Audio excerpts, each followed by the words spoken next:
Hello, everyone. This is the 1 o'clock call with Juice Scruggs. I'm going to ask that you all mute yourselves and make sure you stay muted. If you have a question for Juice, please use the raise your hand feature and I'll reach out to you and you can ask a question for Juice. So we'll get started here. Rich Scarcella. Hey, Juice. Thanks for your time today. I appreciate it. Can you hear me, Juice? Yeah, I hear you. Okay, I'm sorry.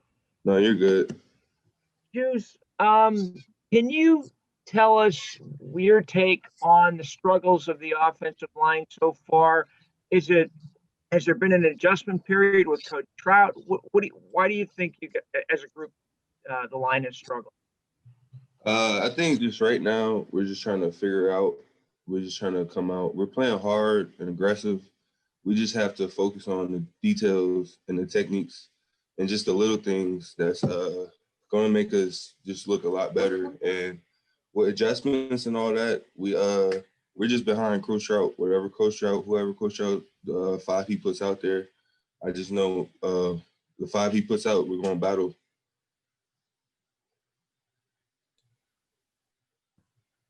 Mark Brunn.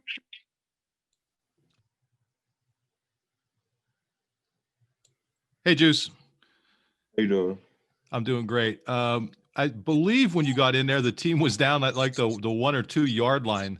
Number one, what was it like for you to finally get back out on the field in a game after all that time? And then not only to get there, but to be in that spot where they really obviously had a lot of trust in you.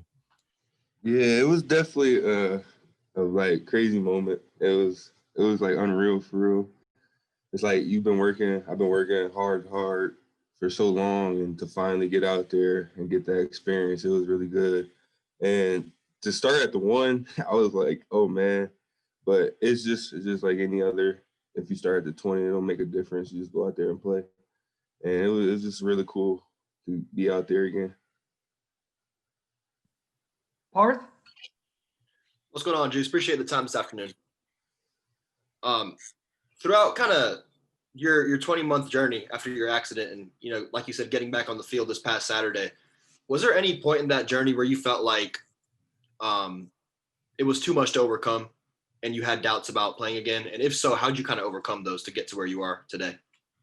With any injury, where it's a long recovery, you're going to have doubts. You're going to in the back of your head, but you just got to keep pushing. And for me, it was my teammates that surrounded me and pushed me, and coaches here and my family that just kept me level-headed.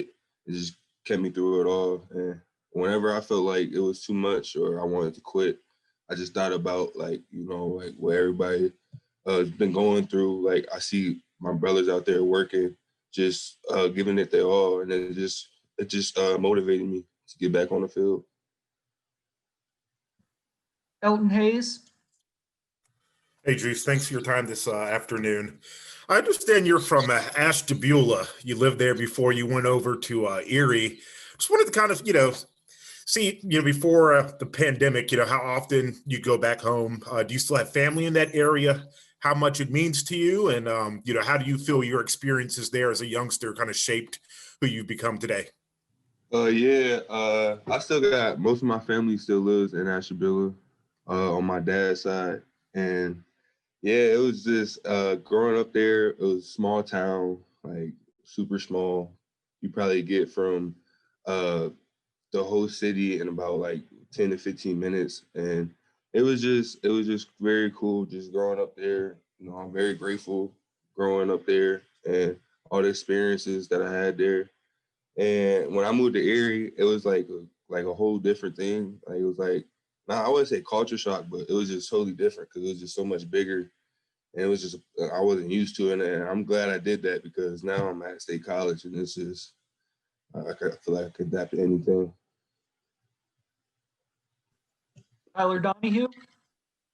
Hey, Juice, good to speak with you. Congratulations on getting back on the field in the game. I know that was big for you, and that's what I want to focus in on here. Checking in, I'm sure you're waiting to hear your name called. Were you kind of at the ready through the first couple of weeks as well, or was the week 3 against Maryland like the first time you had the green light to get back in there? And either way, was there butterflies, maybe a sense that you hadn't felt in a long time because of your extended absence from game action? Yeah, there was butterflies. If you don't get butterflies, I feel like it don't really mean nothing to you. So there was definitely butterflies. There are butterflies every game. I approach every game like I'm going to play. That's how I think in my head, and that's how I prepare. And it was just my time, and I was ready whenever my time was coming. Mark Wogenrich? Juice, you had mentioned a while back that one of the guys in the hospital for you was Journey Brown that you saw right away. It's your turn now to lift him. What are you doing for him, and how's he been doing? I'm just doing the same thing he did for me, just being there for him whenever, he needs me. Just let him know how much I love him and that I'm always going to be here for him. And through this time, we just staying with him. We just, having his back 100%, the whole team. That's my brother. That's, his family. Nate Bauer? Hey, Juice. For those of us who have never played offensive line, can you describe the transition from Coach Limegrover to Coach Trout? Like, what's the breakdown in terms of like stuff that carries over for technique versus rebuilding, I guess, from square one? Well, this O-line is pretty much everybody has their different take, but like it's pretty much the same techniques and everything, but it's just some people have just a slightly bit different, and that's pretty much how it was with Coach Limegrover transitioned to Coach Trout. Coach Trout just had different techniques and different details that he focused on than Coach Limegrover did. Back to Rich Scarcella? Juice, Coach Franklin told us yesterday that he hasn't managed his family situation while meeting with his family out of town.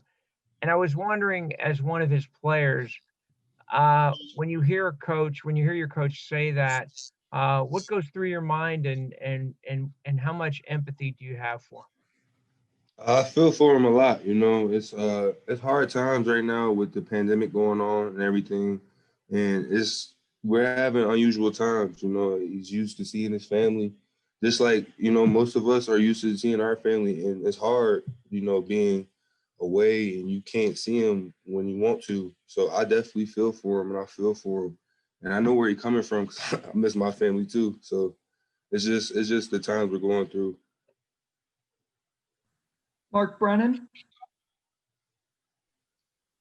Juice, along those lines, what did it mean to your parents to see you finally get back on the field? And I know it was a tough loss, but what were their emotions, talking to you after the game with regard to that big moment for you? Yeah, they were definitely excited. They were, down because we lost, but they were definitely excited. As soon as I saw my mom, she hugged me for like 10 minutes and she wouldn't let me go. And she was just crying, telling me how much she loved me and she was proud of me. Same with my dad. He was super happy to see me out there because he hadn't seen me since high school play. So it was super big for him. Tyler Donahue? Juice, back in October during media days, you told us that you knew you wouldn't be when you got back on the field, you wouldn't be quite where you were last time you played a game, but you felt like at the end of your journey at Penn State, you're going to be far beyond where you were. Where are you right now? I mean, now that you have a sense, you got to push around some Big Ten defensive linemen. Were you pleasantly surprised with how you handled that? Did you notice some things that need some specific work? Where are you at your progression at Penn State? Yeah, I'm definitely still not where I want to be. Nowhere near. I have a long road to go. I have a lot of things to work on with my punch, setting in my feet, playing in my legs better. Just a lot of things I need to work on and focus on. And I'm going to continue to work at it. I'm going to get better as we go on.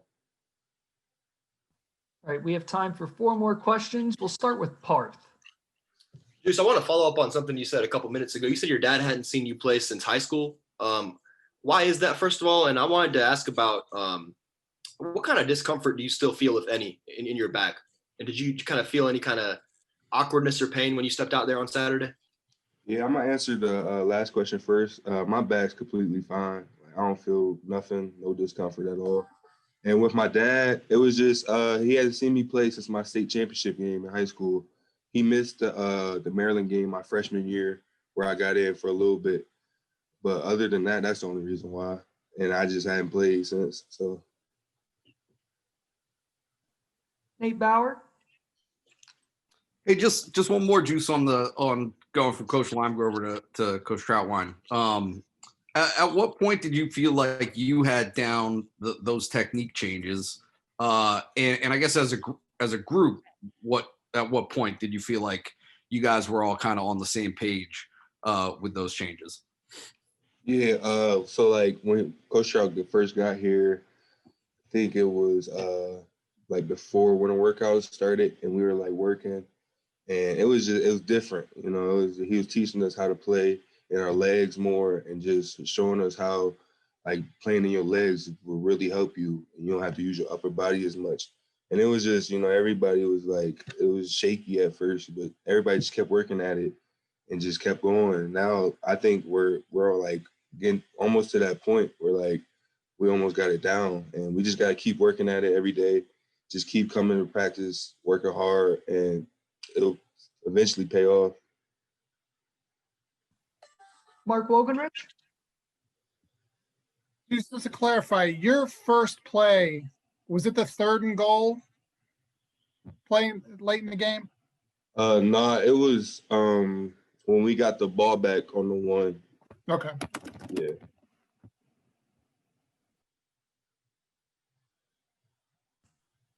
Tyler Donahue? Thanks again, Juice, for the time. One more for you. Jahan Dotson, very quiet guy. You've known him for a while coming in the same freshman class. He kind of went on for a while on Saturday night about concerns about the locker room, concerns about what needed to happen for this Penn State team to get on the right track for the remainder of the season. For a guy like that, who everyone says, heck of a football player, quiet guy, for him to kind of come out with that emotion, with those statements, does it carry more weight among you guys in the locker room and kind of needing to address the situation? Nah, Jahan, that's my brother. We live together and everything. But I feel like we're fine. We're completely fine. Our culture is fine. Like we know what we have to do. We just have to execute and focus on the details. And we know coming in this week, the goal is to be 1-0, just like any other week. And we're focused on Nebraska and what we got to do to beat them. Last question for Nate Bauer. Juice, how much of a detriment do you feel like it was to have not had those practice sessions in the spring? And in terms of you guys gelling with Troutwine, spring and informal stuff even in the summer.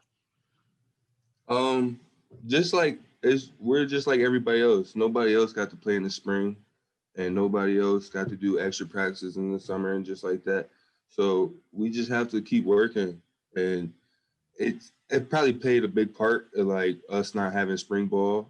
We would probably be more fluently going right now, but we just have to keep working and just trust the process. That's all it is. All right. That concludes the session. Juice, thanks a lot for your time. Thanks to the media for your patience with this. But thank you all and have a great